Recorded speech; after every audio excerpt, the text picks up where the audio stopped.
Hello everyone, Phil Rowley here, and welcome once again to my tying bench. Today we're going to tie a variation of Bob Morenski's ice minnow, the Balanced Ice Minnow. This fly is a must if you ever join me on one of my hosted trips to Manitoba. It's a great little minnow pattern to hang under an indicator in and around weed beds. Trout, especially brown trout, love this fly.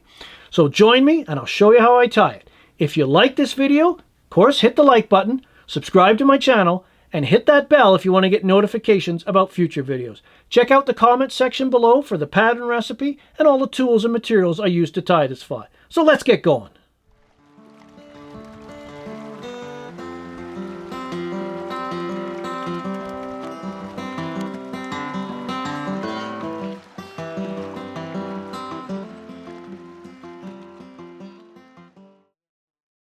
The Balanced Ice Minnow, as with many productive Stillwater flies, is easy to tie.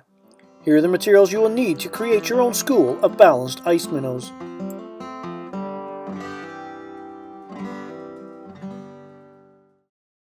So I'm now going to tie a balanced ice minnow. If you ever come to Manitoba and join me on one of my hosted trips I do out there each year, don't leave home, spring, summer, or fall, without one of these flies. This has just been such a consistent producer. It's a variation of Bob Morenski's ice minnow. We balance it now. It doesn't look like any minnow I've ever seen, but the browns and rainbows in the parklands love it, and elsewhere across North America.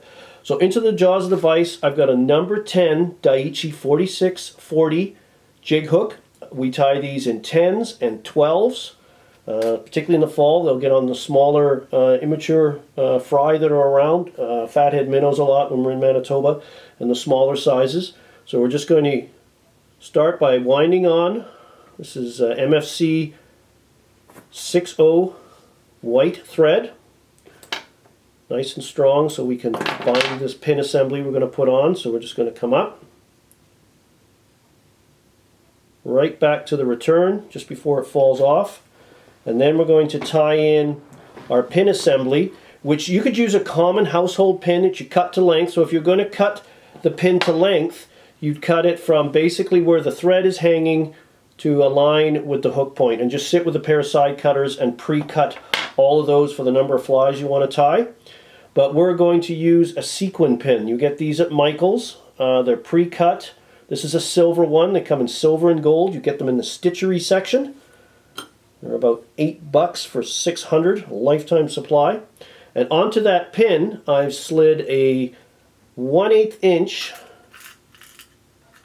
gold, sorry, 1/8 inch silver tungsten bead, and put the recessed end at towards the head of the pin so it envelops the pin. And I'm just going to get this tied in, and I'll pull back a couple of wraps. If you've watched any of my other balanced fly videos on here, I'll do lots of balanced flies, a real influencer on my personal tying, but about 2 beads in behind here. So this is the right proportions. You could take this out and hang it, but I've tied so many of these, if you could envision that you could get 2 more silver beads in this case in there, you're good to go. This fly will balance.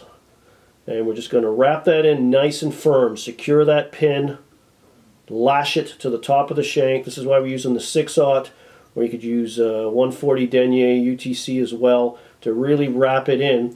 And usually I would whip finish the fly at this point and build another chassis, but since we're going to tie this in one fluid motion, we'll just carry on. So what you want to do is at this point, once you've got that wrapped in, is just give this a coating of brushable super glue and let that dry.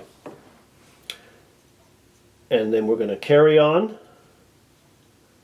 to the rear of the shank, cover that up, and then come back just to the back of the pin. One of the benefits of the sequin pins, besides their being already pre-cut to length, is there's no ragged, jagged edge at the back as if you'd used a standard full-length sewing pin. The side cutters often leave a ragged edge that's kind of tough on thread, so you got to be careful with that if you're using just a cut pin, which you certainly can do.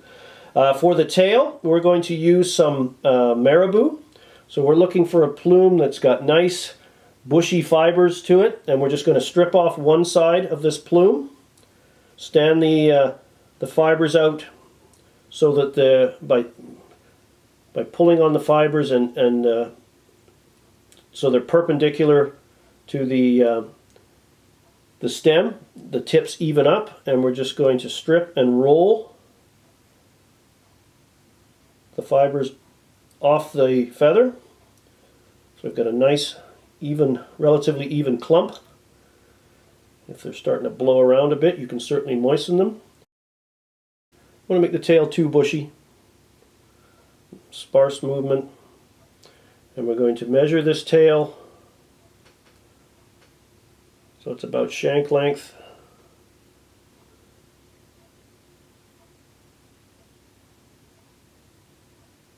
And I'm just going to trim that,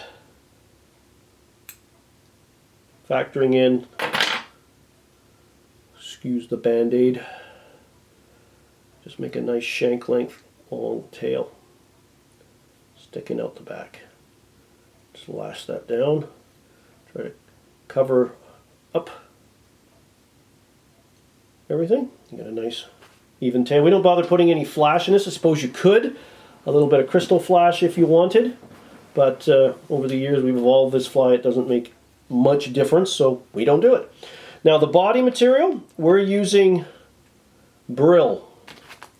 This is 5mm silver Brill, Canadian Lama. The original pattern used ice dub, silver holographic ice dub, which you could certainly still do. It's just, frankly, a little easier to tie in using the Brill here. So I just tie in the one end, and I have pre-soaked this Brill so I can really pack in some nice tight wraps. And we're just going to wind that tying thread forward, right up, pushing that bead well forward.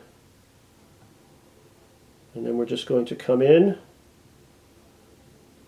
and really, this is why we moistened it, so we could really pack the wraps in, and because it's moist, we can just use our thumb and beat up thumb and forefinger here to wind that Brill forward. Now the original ice minnow had a dark back on it because it was tied in a regular configuration on a standard, 2 or 3 XL streamer hook, so you would cast and retrieve the fly. We tend to fish this under indicators, particularly in the spring and fall months, right against the shoreline vegetation, the tules and cattails, because that's where the minnows hang out, and that's where these big Manitoba browns and rainbows come in to hunt. And we're just going to wind that forward. Close touching turns, but it had a dark back that was some cactus chenille or crystal chenille that was folded down the back, tied in at the base, and pulled over the top. And it's a little tricky to do that with the balanced flies because of the up-eye jig hook gets in the way of doing that. And then we used to use a black permanent marker to darken the back, and frankly, doesn't really make any difference. We just tie it in this simple configuration now, and it works very well. So it's a simple fly that works extremely well. And we've just trimmed that off, packed that in, and we want to put a little bit of a red thorax, if you will, a little red mark to suggest the gills. So the beauty of white thread and a red Sharpie is you can quickly make red thread. And the reason we do this is I like tying it with the white in case it shows through somehow. I don't have any of that red bleeding through. So now I can just come in and build up. And it's just a subtle little red hot spot, if you will. And we just keep building this up until we're satisfied with it. Exaggerate it a bit because obviously you want it to stand out. A bit of a trigger point for the fish to target. I'm happy with that. Might give it one more coating just so we can finish the fly off. So we'll coat some more. Then we're going to take some brushable super glue and a couple wraps, and then we're just going to whip finish. And your balanced ice minnow is done. So Bob, if you're watching, hopefully we haven't detoured too far from your original, but just, we always joke about this, we've never seen a minnow with this coloration, the silver with the black tail, but holy smokes, does this fly ever produce. The Balanced Ice Minnow. Tie them up in this number 10s, 12s, and we've even done some variations with olive and brown tails as well, and those have worked good as well. So there you have it, the Balanced Ice Minnow. Dead simple. Be sure to have some in your fly box if you ever come to Manitoba. For more information on fly fishing, and Stillwater fly fishing in particular, please visit my website at flycraftangling.com. Here you will find fishing tips, fly patterns, articles, information regarding my seminars and schools, along with links to my blog and mine and Brian Chan's online Stillwater Fly Fishing store. You can also visit our store directly at stillwaterflyfishingstore.com. While you're visiting my site, please join my mailing list to receive my educational newsletters. You can also follow me through my social media channels. Don't forget to subscribe to my YouTube channel if you haven't already, and give this video a like. Please take the time to watch my other videos as well. Thanks for watching.